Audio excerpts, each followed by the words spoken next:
오늘도 주의 전에 나오신 여러분 환영하고 축복합니다. 우리 옆에 계신 분들과 이렇게 인사 말씀 나누겠습니다. 기쁨으로 예배합시다. 아멘. 오늘도 주시는 하나님 말씀 통해 많은 은혜 받으시기를 축원합니다. 옛날 그리스의 철학자 소크라테스 여러분 다 아시죠?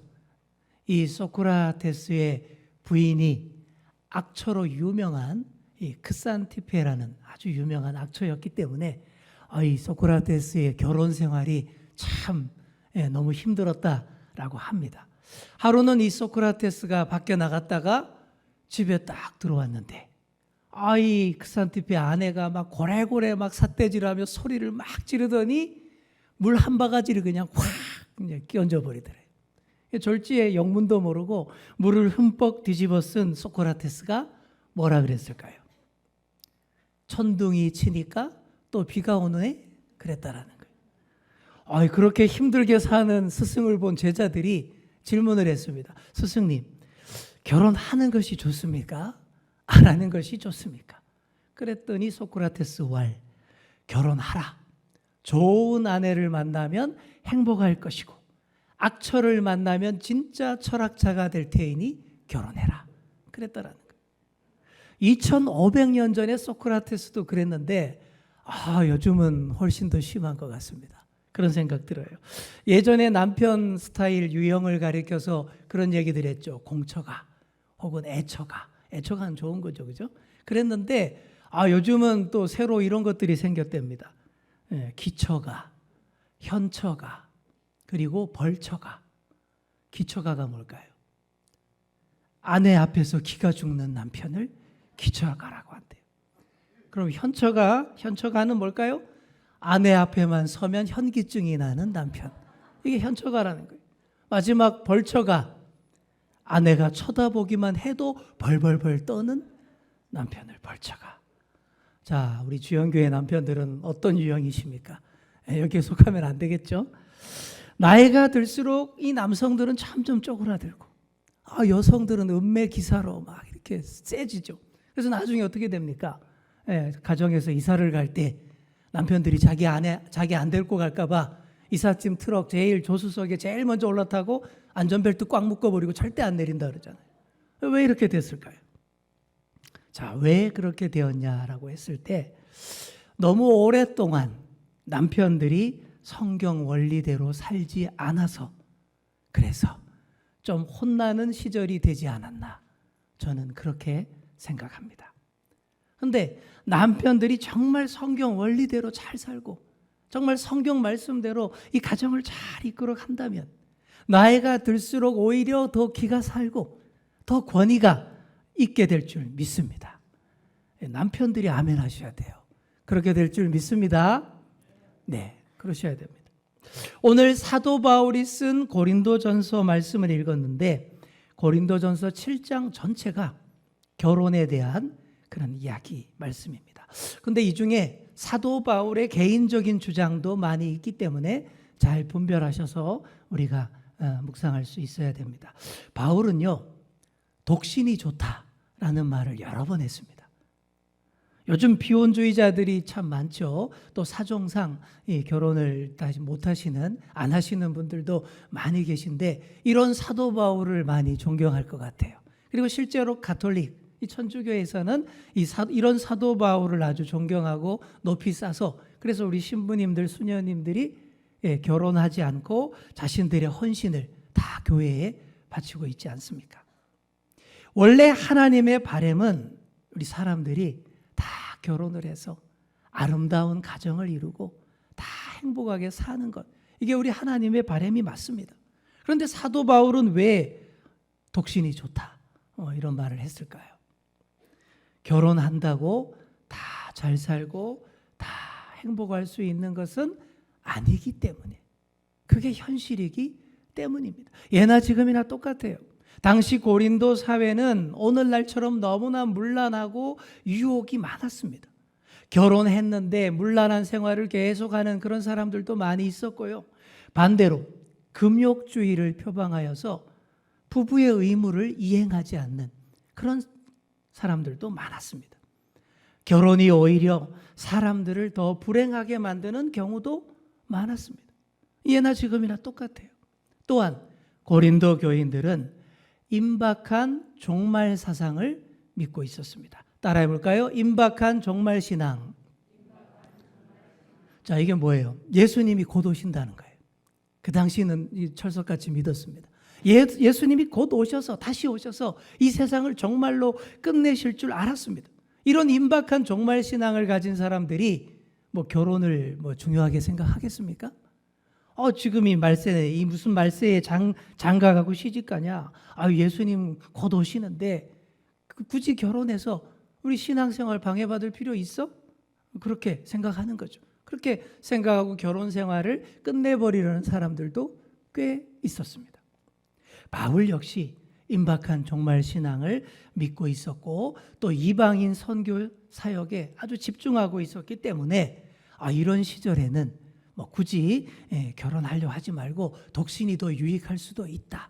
이런 권면을 했던 것이죠. 하지만 그러면서도 사도 바울은 본래 우리를 향하신 하나님의 뜻을 절대 간과하지 않습니다. 그래서 그리스도인의 결혼 생활에 대해서 아주 상세한 지침을 주는데 이 긴 고린도서 7장이 다 그런 얘기로 되어 있어요. 그래서 이 말씀들을 여러분들이 잘 들으시기 바랍니다. 자, 먼저 오늘 읽지는 않았지만 2절 말씀에 보시면 이런 얘기가 나와요.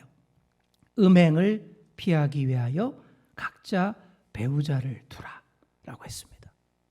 너무 음란한 세태 속에 살기 때문에 유혹을 피하기 위해 한 사람의 배우자와 결혼해서 중심을 딱 잡고 그렇게 안정적으로 살라라는 그런 말씀이죠. 오늘의 우리도 마찬가지입니다. 그리스도인들은 결혼을 통해서 세상의 유혹을 피하고 중심을 잘 잡고 경건한 생활을 잘하는 것이 우리 하나님이 원하시는 아주 이상적인 가정의 모습이에요.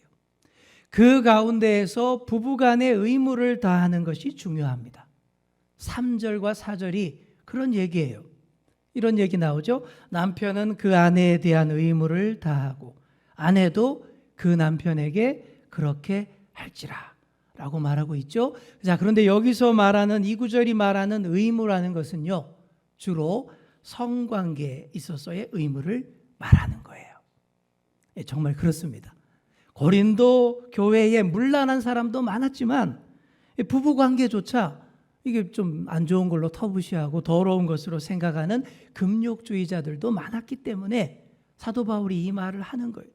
배우자에게 마땅히 해야 할 의무를 다 해야 한다라는 것입니다. 이게 정말 중요한 문제가 맞습니다.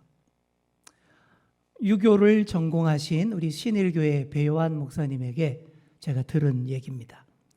유교 신봉자들이 그렇게 존경하고 성인으로 떠받드는 우리 1,000원짜리 지폐의 주인공 누구죠? 이황, 퇴계 이황 선생입니다.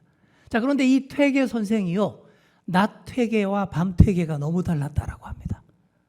무슨 말이냐면 낮에는 누가 봐도 선비예요. 거룩한 양반입니다. 진짜 유교 학자 양반이에요. 그런데 밤만 되면 달라집니다.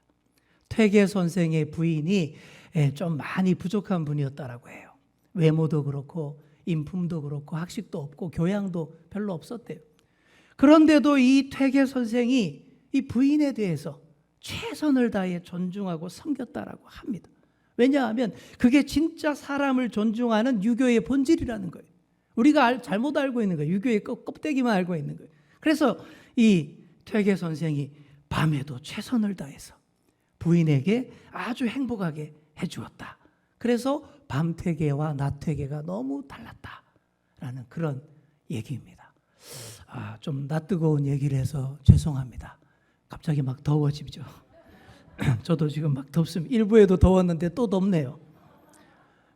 그렇지만 이게 진짜 중요한 얘기예요. 우리 교회에서 좀 제대로 가르쳐야 하는데 이런 얘기는 예배 교회에서 좀 하면 안 될 것 같은 그런 자꾸 분위기를 해서 교육을 제대로 못 시키니까 오히려 성경적인 원리도 모르고 오해를 하고 잘못 이해하고 가정을 깨뜨리고. 그래서 제가 좀 많이 덥지만 그래도 최선을 다해 천박하지 않게 제가 잘 지금 얘기하고 있는 겁니다. 잘 들으셔야 돼요. 저는 이 퇴계 선생이 유교의 큰 양반이라서 에헴 하면서 절대 안 그러는 분인 줄 알았는데 오히려 진짜 유교의 정신을 받든다면 그게 맞다라는 거예요. 그래서 낮퇴계 밤퇴계 제가 이 얘기 듣고 솔직히 정말 감동했습니다. 이런 얘기에 감동하셔야 여러분 가정도 살아날 수 있습니다. 뭐 나이 탓하시고 환경 탓하시고 그러면 안 돼요. 최선을 다해서 의무를 다 하셔야 됩니다. 우리 남편이 이 설교 들어야 되는데 막 그런 분들이 있죠. 집에 가셔서 영상 무한 반복 재생해 주시기 바랍니다. 정말 중요한 문제입니다. 여러분 유교도 이렇다는데 그런데 우리는 원래부터 이걸 되게 중요시하고 강조했어요. 하나님의 창조 신학부터 이걸 굉장히 중요시하고 강조했습니다. 우리 4절 말씀 보십시오. 자기 몸을 주장한다라는 말이 나오죠. 주장한다라는 말은 엑수시아죠. 이게 무슨 뜻이냐면 주권, 권리 이런 뜻입니다. 그래서 부부에 있어서 그 주장, 그 주권이 누구에게 있다고 말하죠? 나 자신이 아니라 상대 배우자에게 그게 있다라는 거예요. 아내의 몸에 대해서는 남편이 그 권리를 가지고 남편의 몸은 아내가 그 권리를 가진다. 이렇게 말하고 있습니다. 이 말씀은요, 당시로서는 아주 충격적인 메시지였어요. 모든 권리가 남성에게 있었고 남성 중심주의, 남편에게 집중되어 있었고 여성은 남성의 소유물처럼 여겨지던 그런 2000년 전의 시대죠. 이런 시대를 살던 사람들에게 남편의 몸에 대해서 아내가 마땅한 그 권리 주장할 수 있다라는 이 말 자체가 그 사람들에게는 엄청난 충격이었던 것이죠. 남편과 아내가 서로 피차 섬겨주어야 한다라는 하나님 나라의 새 부부 원리인데 이게 진짜 시대를 2000년이나 앞서는 그런 말씀이었던 것입니다. 이게 원래예요. 원래 본질입니다. 어떻게 이런 논리가 나왔습니까? 하나님께서 사람을 창조하셨을 때부터 부부로 짝지어 주시고 이제 한 몸이다 라는 원리를 가르쳐 주셨기 때문입니다. 여러분 한 몸인데 이미 한 몸인데 누가 누구 위에 군림할 수 있겠습니까? 그죠? 배우자가 나의 몸을 주장하고 그렇게 이끌어갈 수 있다라는 거예요. 이처럼 부부는 내가 아니라 늘 나의 배우자를 중심으로 생각하고 행동하고 서로의 필요를 만족시켜주고 채워주어야 합니다. 사랑하는 성도 여러분, 내 몸만이 아니라 나의 배우자의 감정과 몸의 반응을 잘 살펴서 세심하게 다가가시는 그런 여러분 다 되시기를 소망합니다. 여러분 아멘 하셔야 돼요. 이거는 아멘. 여러분 행복한 가정이 바로 여기에서부터 출발하기 때문입니다. 자, 우리 옆에 계신 분들께 얘기해 주겠습니다. 한 몸임을 기억합시다. 아멘. 그래서 5절 말씀도 나오는 거예요. 5절에 뭐라고 되어 있습니까? 서로 분방하지 말라. 다만 기도할 틈을 얻기 위하여 합의상 얼마 동안은 하되 다시 합하라. 이는 너희가 절제 못함으로 말미암아 사탄이 너희를 시험하지 못하게 하려 함이라. 아멘. 무슨 얘기예요? 각방 쓰지 말래요. 그죠? 분방하지 말라. 자, 금욕주의에 빠져서 거룩한 척하고 기도한답시고 각방 쓰는 교인들이 그 당시에도 많았습니다. 각방을 의미하는 분방하다라는 이 말을 헬라어 원어 성경에서 찾아보시면 훨씬 더 심한 말로 되어 있어요. 아포스테레오라고 하는 단어인데 이 말은 강탈하다라는 뜻입니다. 그러니까 배우자에 대한 의무를 거부하고 각방 쓰는 것이 배우자의 권리를 강탈하여 빼앗는 행위다. 이런 무서운 얘기를 하고 있는 거예요. 물론 기도할 틈을 얻기 위해 뭔가 좀 서원을 중요한 일을 행하기 위해 얼마 동안은 그럴 수 있다라고 말하죠. 그러나 합의된 상태에서 그렇게 해야 하며 오래 가서도 안 된다라고 말합니다. 부부관계가 소원해지고 유혹의 틈이 들어오지 않도록 하라라는 그런 경계의 말씀인 거죠. 요즘은 수면 장애 있는 분들이 많이 있으시죠. 잘 못 주무시는 분들도 있고 또 배우자가 코를 너무 많이 골아서 잠버릇이 너무 고약해서 같이 못 잔다라는 분들 계실 겁니다. 그런 거는 괜찮습니다. 그런 게 아니라 본문이 말하는 것은 그 관계가 근본적으로 잘못되어서 남편과 아내의 의무와 권리를 전혀 행사하지 않는 상태를 이제 말하는 것이죠. 그러면 안 된다라는 거예요. 그러면 반드시 문제가 생깁니다. 오래전에 저와 함께 교육전사로 사역했던 어느 여자 목사님 얘기입니다. 그 목사님 남편은 치과 의사로서 아주 자상하고 부드러운 그런 좋은 분이신데 그 두 분이 결혼할 때부터 한 가지 중요한 약속을 했대요. 이거는 꼭 지키자. 그 약속이 뭐냐? 뭐 아무리 부부 싸움을 하고 분위기가 안 좋고 어려운 상황이라 해도 절대 각방을 쓰지 말자. 무조건 한 방에서 같이 자자. 그런 약속을 했다라는 거예요. 근데 그러던 어느 날 정말 부부싸움을 크게 했대요. 이 여자 목사님이 너무 속이 상해서 너무 화가 나서 방에 들어가서 문을 그냥 잠궈버렸대요. 못 들어오게. 그랬더니 남편이 와서 문을 두드리는데 빨리 열어요. 우리 이러지 않기로 했잖아. 막 문을 두드리더랍니다. 근데 아무리 두드려도 안 열어주니까 나중에는 정말 안 열면 내가 문 부수고 들어가요. 이러더라는 거예요. 그래서 뭐 설마 정말 그러겠어? 하고 안 열어줬는데 진짜 문을 콱 깨부수고는 들어와서 조용히 옆에 누워서 잠을 자더랍니다. 참 온순하던 남편이 그러니까 이 목사님이 너무 놀라기도 하고 무섭기도 하고 싫기도 했지만 그런데 곧 남편이 새삼 다르게 보이더라는 거예요. 너무 존경스럽게 보이더랍니다. 그래서 결국 좋은 가정 잘 꾸렸고 가족들이 모두 키르기스스탄이라는 곳에 선교사로 가서 의료 선교도 하고 오랫동안 선교 사역을 하고 들어오시기도 했습니다. 정말 주님 안에서 서로의 의무를 다하고 행복한 삶을 살고자 하는 부부에게는 어떤 유혹이 와도 끄떡 없습니다. 우리 주연교회 부부들은 모두 남편과 아내의 의무와 권리를 바르게 이행하시는 그런 모든 가정 되시기를 소망합니다. 고린도 교인 중에는 믿지 않는 남편이나 아내 때문에 신앙생활이 어려운 분들도 많았습니다. 이것도 예나 지금이나 똑같죠. 주님이 곧 다시 오신다는데 이렇게 내가 배우자 때문에 내 믿음도 이렇게 제대로 못 지켜서 어떡하나 이런 걱정들 많이 했죠. 그럼 어떻게 하겠습니까? 그래서 안 믿는 배우자와 이혼하는 것이 좋지 않을까? 이런 질문들을 또 사도 바울에게 했나 봅니다. 이에 대해서 사도 바울은 결코 그렇게 하지 말고 가정을 잘 지켜야 한다라고 지침을 줍니다. 믿지 않는 남편이나 아내가 정말 힘들게 하고 인권 존중을 전혀 하지 않는다면 갈라설 수밖에 없겠죠. 하지만 불신자 남편이나 그 아내가 그 결혼 생활을 좋아한다면 절대 그 배우자를 먼저 버리지 말라. 이렇게 권면을 하고 있습니다. 믿지 않는 배우자가 그 결혼을 계속 유지하기를 원한다라는 것은 어쨌든 상대방의 신앙을 인정한다라는 그런 신호예요. 이런 분들은 또 언젠가 복음을 받아들일 가능성이 매우 높습니다. 그러니 믿는 자들이 가정에서 잘해야 되는 거예요. 최선을 다해 섬겨야 되고 희생도 많이 해야 합니다. 믿는 자가 신앙 때문에 가정을 먼저 깨트려서는 안 된다는 거예요. 왜 그렇습니까? 하나님 나라 복음을 위해서, 믿지 않는 불신자 배우자의 구원을 위해서, 바로 그런 것입니다. 우리 14절 말씀 보시겠습니다.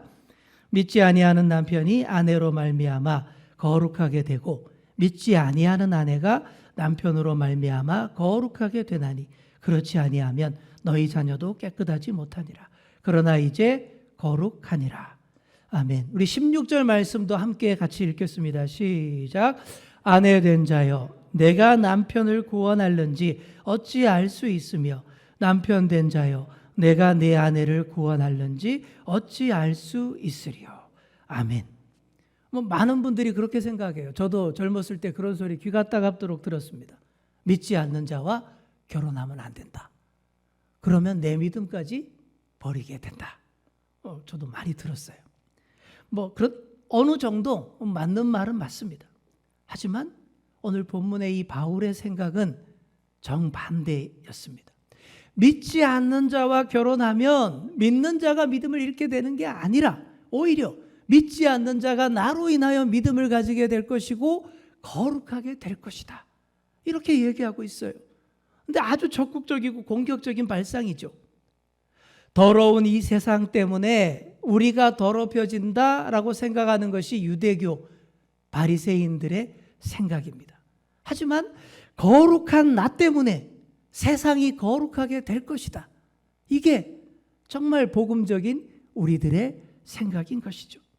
바리새인들처럼 이렇게 살면 늘 벌벌 떨면서 소극적으로 살 수밖에 없어요. 종교 결벽증 환자처럼 되어서 세상에 나가 아무것도 할 수가 없습니다. 뭐 어떻게 전도하겠습니까? 불신자 만나면 내가 더럽게 오염되면 내가 무슨 전도를 하겠어요? 그게 아니라는 것이죠. 보다 적극적으로 나가야 됩니다. 나 때문에 오히려 거룩해질 것이다. 이렇게 가야 한다라는 것이죠. 옆에 계신 분께 이렇게 이야기해 주겠습니다. 나 때문에 오히려 거룩해질 겁니다. 아멘. 여러분, 결혼에 있어서도 마찬가지예요. 뭐 믿는 사람끼리만 결혼하면 안 믿는 사람 전도할 길이 별로 없지 않습니까?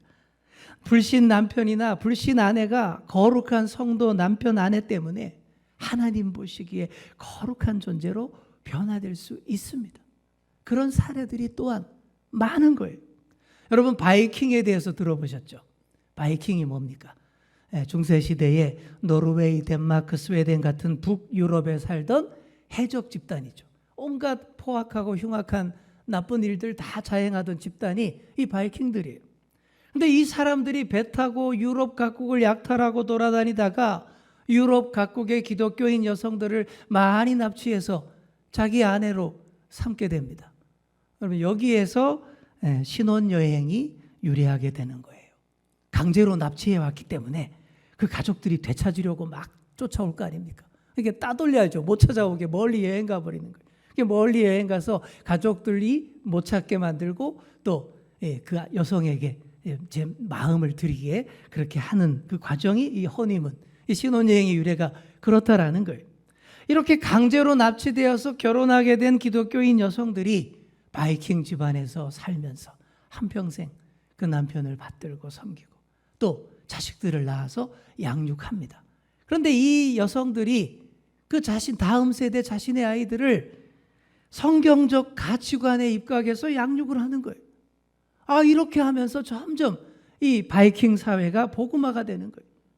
그 자녀들이 자라서 바이킹 용사가 되어서 바다로 나가는데 예전과 많이 달라졌습니다. 예전에 이전 세대 할아버지 아버지는 오딘과 토르를 숭배했는데 그들은 점점 하나님의 이름을 부르게 된 것이죠. 싸울 때는 여전히 용맹한 바이킹 전사이지만 그 가슴 속에 예수님을 믿는 마음이 자리 잡게 되니까 어떻게 돼요? 개척정신 플러스 신앙심이 합쳐지게 되었다라는 것이죠. 그렇게 해서 바이킹이 점차 기독교화되었고 결국에는 유럽의 신사들로 거듭나게 되었다라는 얘기입니다. 그래서 현재 행복지수가 제일 높은 나라들이 어디예요? 그 바이킹의 후예들이 사는 그 나라들이에요. 노르웨이, 핀란드, 스웨덴, 덴마크. 그렇게 되었다라는 거예요. 바로 그렇게 될 수 있었던 배경 가운데 우리 믿는 여성들의 결혼 생활에 헌신이 있었다라는 그런 얘기입니다. 이야말로 아내 된 자여 네가 남편을 구원할는지, 남편 된 자여 네가 아내를 구원할는지 어찌할 수 있으리요. 이게 이루어진 얘기인 거예요. 이렇게 결혼으로도 하나님 나라가 확장된다라는 얘기입니다. 그러니 결혼으로 잘 헌신하시는 그런 저와 여러분 다 될 수 있기를 축복합니다. 자, 지금까지는 결혼해서 남편과 아내로 가정을 지켜야 할 일에 대해서 계속 말했는데, 자, 중간에 6절 이하부터 보시면 비혼과 독신의 은사에 대해서 말하고 있습니다. 자, 7절에 보시면 그러나 각각 하나님께 받은 자기의 은사가 있으니 이 사람은 이러하고 저 사람은 저러하니라. 이게 무슨 말이죠? 독신도 결혼도 모두 하나님께 받은 은사의 문제이니 스스로 자기에게 맞게 선택하여 결정할 수 있다라는 그런 얘기입니다. 독신의 은사가 있는 사람이 분명히 있다라는 거예요. 일단 이 절제를 잘 하시는 분이어야 됩니다. 절제를 잘하고 그리고 유혹에 잘 넘어가지 않는 통제할 수 있는 그런 사람이라 해야 됩니다. 바울 역시도 이런 독신의 은사가 가지고 있었기 때문에 혼자 집중하여서 이방인 선교 사역을 잘 감당하는 그런 사람이 될 수 있었던 것이죠. 바울이 결혼을 한 번도 안 했을까요? 그런 문제가 아직도 논쟁이 되고 있습니다. 결혼을 한 번도 안 했다. 아니다. 결혼을 했었는데 어떤 이유로 혼자가 되었다. 이렇게 얘기하는데 제가 여러 책들을 종합해 본 결론에 의하면 사도 바울도 한때 결혼했던 사람인데 무슨 사정상 아내랑 사별했든지 아니면 혼자 어려운 사정 때문에 독신이 되었을 가능성이 크다고 합니다. 그 가운데 이왕 독신이 되었으니 그냥 독신으로 지내면서 하나님 나라 일에 집중하기로 한 것이 사도 바울의 결단이었던 것이죠. 천주교에서는 사도 바울이 한 번도 결혼 안 했다라고 그렇게 주장하는데 제가 보기엔 그렇지 않은 것 같아요. 하지만 하나님께 받은 은사가 무엇인지 잘 알고 판단해야 합니다. 독신의 은사가 없는 사람은 결혼하셔야 돼요. 오늘날 결혼하지 않고 비혼으로 사시는 분들이 점점 많아지고 있습니다. 시대가 시대이니만큼 무조건 결혼하라 이렇게 강요할 수도 없어요. 그렇다면 사도 바울의 이 권고사항들을 진지하게 한번 잘 생각해 보시고 가슴에 새기시면 좋습니다. 독신으로 하나님께 영광 돌리는 삶도 훌륭합니다. 여러분, 독신의 최대 장점이 뭘까요? 이런 거예요. 어찌하면 내가 아내를 기쁘게 할까? 어찌하면 내가 남편을 기쁘게 할까? 이런 고민 안 해도 된다라는 거예요. 그저 오로지 하나님 나라와 그 의를 위해서 내 한 몸 다 바칠 수 있다. 이게 정말 독신의 최고의 장점 아닙니까? 하지만 반드시 독신의 은사가 있어야 된다라는 거예요. 절제를 잘 못하시는 분, 유혹을 이길 수 없는 분은 절대 그러시면 안 돼요. 또한 오늘의 세태는 말만 독신주의자이지 결혼에 매이지 않고 내 마음대로 그냥 이렇게 문란한 생활 즐기기 위해서 그렇게 하는 사람이 많다라는 것이 이게 더 큰 문제예요. 그건 결코 좋은 자유가 아니라 방종입니다. 그리고 방종의 결과는 언제나 몸과 마음과 영혼의 피폐로 이어지는 거예요. 여러분, 그 삶이 행복한 삶이겠어요? 지금은 젊어서 한참 그렇게 마음대로 살지 모르지만 그 방종의 결론은 몸과 마음과 영혼의 피폐. 이건 결코 인간의 행복도 아니고 우리 하나님이 바라시는 삶이 아닌 것입니다. 다 결혼하여서 가정을 세워나가는 것이 하나님의 본래의 창조 신학이고 목적이지만 그 가운데에서 하나님 나라를 위해서 더 집중하여서 더 특별히 헌신하기 위해 독신의 은사를 사용할 수 있습니다.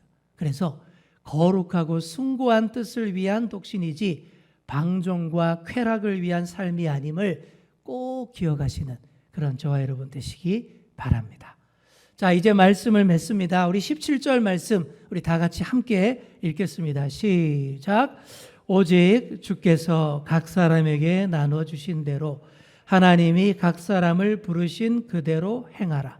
내가 모든 교회에서 이와 같이 명하노라. 아멘.